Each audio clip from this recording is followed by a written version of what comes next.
ప్రభుత్వ పెద్దల ఆలోచన ఏంటో చాలా స్పష్టంగా క్లియర్గా అర్థమైపోతుంది. శుక్రవారం సాక్షి డిబేట్లో కృష్ణంరాజు అనే ఒక ఇండిపెండెంట్ జర్నలిస్ట్ అమరావతి ప్రాంతాన్ని కించపరిచేలా వ్యాఖ్యలు చేశారు. నిజం, కించపరిచేలాగే ఉన్నాయి. అయితే శనివారం ఆదివారం కామ్గా ఉన్న తెలుగుదేశం పార్టీ ఈరోజు సాక్షి ఆఫీసుల మీద దాడులు చేస్తోంది. రాళ్ళు రుగుతున్నారు సాక్షి ఆఫీసుల మీద. సరే, ఏదో అమరావతి పరిసర ప్రాంతాల్లో జరిగింది అంటే అక్కడ వాళ్ళు చేశారు అనుకోవచ్చు.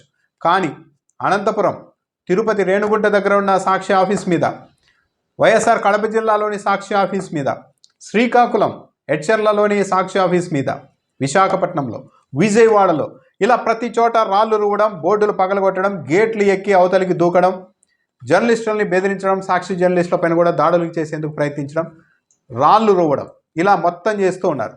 సరే, ఇదంతా ఎవరు చేస్తూ ఉన్నారంటే దానికి పెద్దగా రీసెర్చ్ కూడా అవసరం లేదు. మెడలో పార్టీ కండువా, తెలుగుదేశం పార్టీ కండువాలు వేసుకొని మరీ కార్యకర్తలు సాక్షి కార్యాలయాల మీద, ఒక మీడియా సంస్థ మీద దాడి చేస్తూ ఉన్నారు. అంటే దీన్ని బట్టి ఉద్దేశాలు చాలా స్పష్టంగా అర్థమైపోతుండేదా.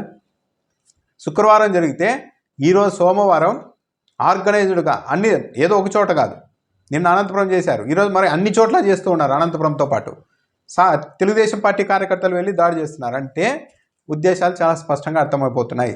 టార్గెట్ కృష్ణంరాజు కాదు, ఆయన చేసిన వ్యాఖ్యలు కాదు, సాక్షి మీడియాని టార్గెట్ చేయాలి.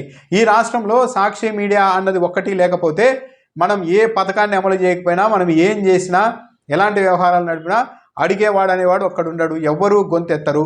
కాబట్టి సాక్షిని డౌన్ చేయాలి అన్నది ప్రభుత్వ పెద్దల ఉద్దేశంగా చాలా స్పష్టంగా అర్థమవుతోంది. ఒక ఆర్గనైజ్డ్గానే ఇది జరుగుతుంది అన్నది కూడా చాలా క్లియర్గా అర్థమైపోతుంది. లేకుంటే శుక్రవారం జరిగితే సరే, ఆ మరుసటి రోజు బాగా ఆ వీడియోని వైరల్ చేశారు, కృష్ణంరాజుకు సంబంధించిన వీడియోని. ఆ ఎమోషన్లో, ఆ భావోద్వేగంలో ఎక్కడన్నా దాడులు చేశారేమో అని అనుకోవచ్చు. కానీ శుక్రవారం కామ్గా ఉన్నారు, ఆదివారం రిలాక్స్ అయ్యారు. సోమవారం హఠాత్తుగా తెలుగుదేశం పార్టీ కార్యకర్తలు రాష్ట్ర వ్యాప్తంగా సాక్షి కార్యాలయాల మీద, ఒక మీడియా సంస్థ కార్యాలయం మీద దాడులు చేస్తూ ఉన్నారంటే వాళ్ళ ఉద్దేశాలు, ప్రభుత్వ పెద్దల ఇంటెన్షన్ అనేది చాలా క్లియర్గా అర్థమవుతోంది. సాక్షిని దెబ్బ కొట్టాలి, సాక్షి తరఫున ఎవరు మాట్లాడాలన్నా, సాక్షిలో ఒక వార్త రావాలన్నా, డిబేట్లో ఒక మాట మాట్లాడాలన్నా సరే భయకంపితులైపోవాలి, దాడులు జరుగుతాయన్న భయం ఉండాలి అని ఒక మీడియా సంస్థని పట్టపగలు ఒక రాజకీయ పార్టీ కార్యకర్తలు మెడలో కండువాలు వేసుకొని కార్యాలయాల మీద రాళ్ళు రువ్వుతూ, అక్కడ టైర్లు తగలబెడుతూ, దూషిస్తూ ఈ స్థాయిలో దాడి చేస్తున్నారంటే రాష్ట్ర వ్యాప్తంగా ఇంకా దీన్ని ఏమనాలి. ఇంకా ప్రభుత్వ పెద్దలే మీడియా సంస్థలపైన దాడులకు ఉసిగొలిపితే, వాళ్ళ పార్టీ కార్యకర్తలే ఆ దాడుల్లో పాల్గొంటూ ఉంటే ఇక ఎవరైతే అడ్డుకోగలుగుతారు. కృష్ణంరాజు అనే వ్యక్తి ఆ వ్యాఖ్య చేశారంటూ డిబేట్ మొదలుపెట్టారు, చర్చ మొదలుపెట్టారు. కానీ ఇప్పుడు కృష్ణంరాజు అనే వ్యక్తి ప్రస్తావన కూడా ఎక్కడ రావడం లేదు. ఓన్లీ సాక్షి, జగన్మోహన్ రెడ్డి, వైఎస్ భారతి, దీని చుట్టూనే తిప్పుతూ ఉన్నారంటే వీళ్ళ టార్గెట్ కృష్ణంరాజు కాదు.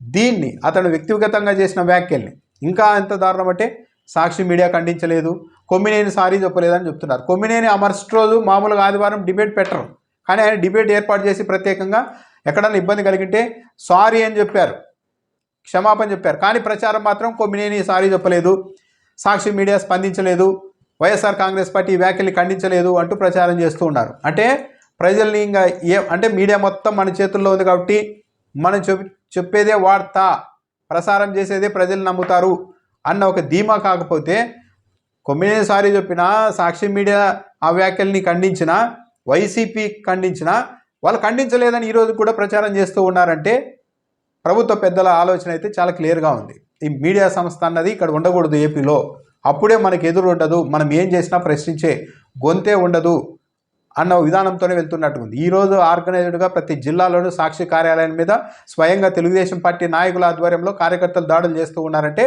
ఇది ముమ్మాటికి ప్రభుత్వ పెద్దల కనుసన్నల్లో జరుగుతున్న ఆర్గనైజ్డ్ అటాక్ అన్నది ఎవరికైనా క్లియర్గా అర్థమైపోతుంది.